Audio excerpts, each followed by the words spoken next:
Çəkdi. Biraz tutsan özü çəkilir. Görsən çəkir. Dayandırmaq istəyəndə bir dəfə bura vurmursan. Aşağı bir də vurursan bir də çəkir. Yəni bunu Başlayın. çək. Hə. Sür. Pedalı hərlə. Hərlə pedalı. Ay sağ. Hərlə. Düz tut oğlum. Rol düz tut. O gördün ne kadar? Dayandırsın. Çok hızlı. Dayandırıp. Dayandır. Çek Çəksən. Keçirəm. Sür. Hərlə pedalı. Hərlə. Rol. Düz tut oğlum. Çəksən. Sür. Ay. Gördün. Rol düz tut. Hala çək. Kırmızı vur çəksin.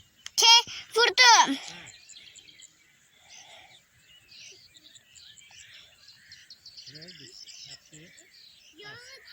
Ha, sür. Başla, sür. Düz tut böyle. Sol düz tut. Ayağın harda.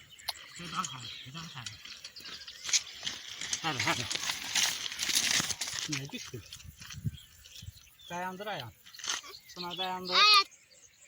Dediğim gibi. Tutma yeri.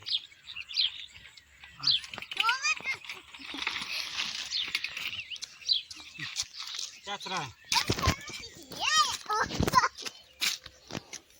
Çektin.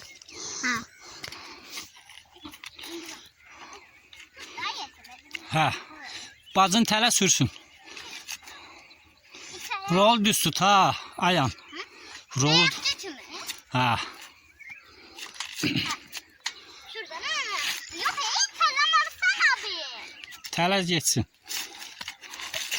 Sunay. İtalyan biri. Ha Sunay. Alırdı sana.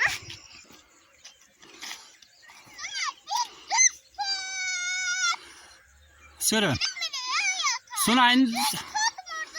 Sunay. İndi sən sür bacın kömək eləsin. Bacına kömək elə ayağın.